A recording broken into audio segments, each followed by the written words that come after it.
So I'm here in Augusta to first and foremost thank the federal, state, and local leaders. Mayor, I want to thank you for your leadership in particular on the ground.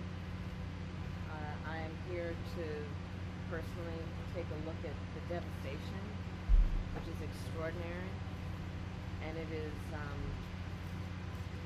particularly devastating in terms of the loss of life that this community has experienced, the loss of normalcy, and the loss of critical resources.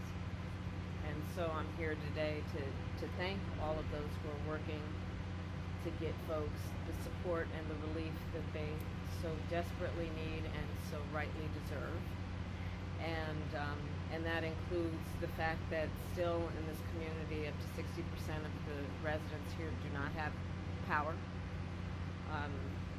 Many have been without running water for at least a couple of days now. Many have water but no hot water. I was just talking with one of the members of the community and her daughter who lost her husband. And there is real pain and trauma that has resulted because of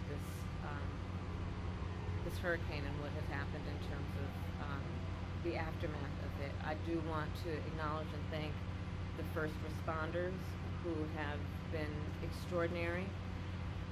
Having met with them, they are the kind of folks that are the heroes in moments of crisis, who do extraordinary work that is about lifting up other people.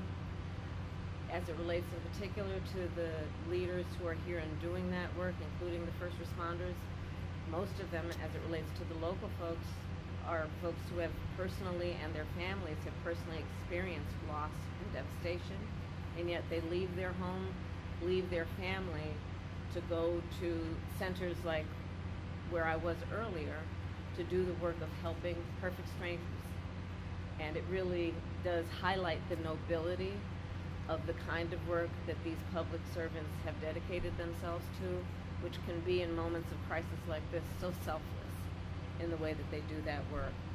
The President and I have been paying close attention from the beginning to what we need to do to make sure the federal resources hit the ground as quickly as possible.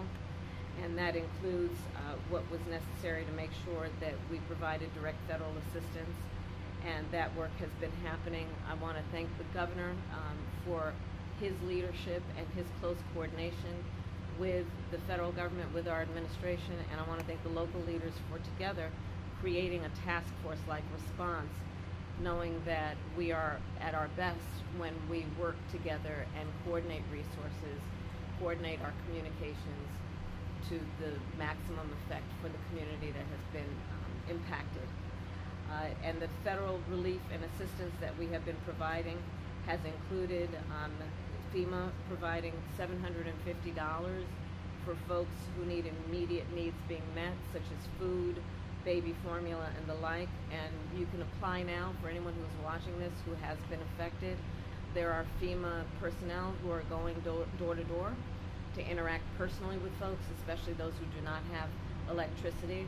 But also that aid, if you have electricity, can be applied for online, and I encourage people to do that. FEMA will just basically verify your address, and then the process should take hold.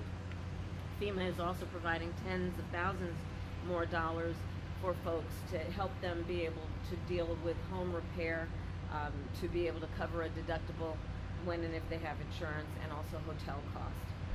Today I'm also announcing that the President has approved the governor's request for 100% federal reimbursement of local costs.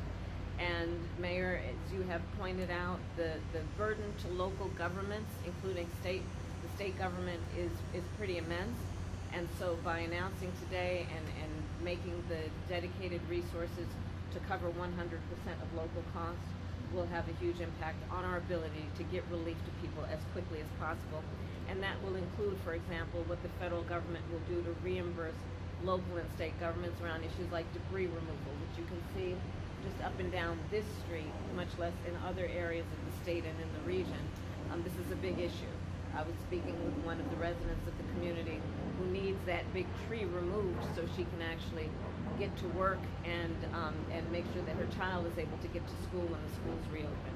So this is a very big part of the recovery process. That money of the federal reimbursement will also help with emergency services that are now being provided by the state, so that they can be reimbursed and then have the resources to keep providing those emergency services. Also, we will be covering the local government costs for food, water, and shelter. Again, resources that are desperately needed by the members of this community. And so my final point to the residents of this community and the region is that we are here for the long haul. There is the work that we have done together that was the immediate response, well, preparation for, and then the immediate response after. But there's a lot of work that's going to need to happen over the coming days, weeks, and months. And the coordination that we have dedicated ourselves to will be long-lasting, to get families, to get residents, to get neighborhoods back up and running. And my last point is this.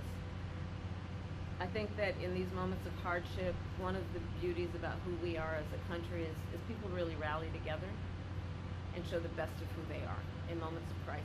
And we've seen that throughout the region, where communities are coming together, where people are helping perfect strangers, where they are providing food, water, shelter for their neighbors, and that neighbor may be somebody they've never met before, but are doing the work of helping each other out. And I think it really highlights the fact that the vast majority of us have so much more in common than what separates us, and that the best of the strength of who we are is we come to each other's aid in a time of need.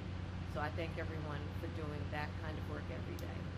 And with that, there is more work to be done. Thank you all. Do you have an update on the death toll, Madam Vice President, or on people who are missing? I did receive updates in terms of what's happening in the state, and so far the number looks to be 33. The mayor was just sharing with me 7 alone in Augusta, Richmond County. So the numbers are coming in, and part of the challenge of being accurate at this moment is that there are still so many areas that are remote, also rural areas, areas that are not easily accessible. So the assessment of the damage is being done across the board, and of course the highest priority is to locate and determine individuals, people who are in need, and making sure we're getting to them as quickly as possible. Okay, thanks everybody. We're going to move. If you'll just follow our press lead this way.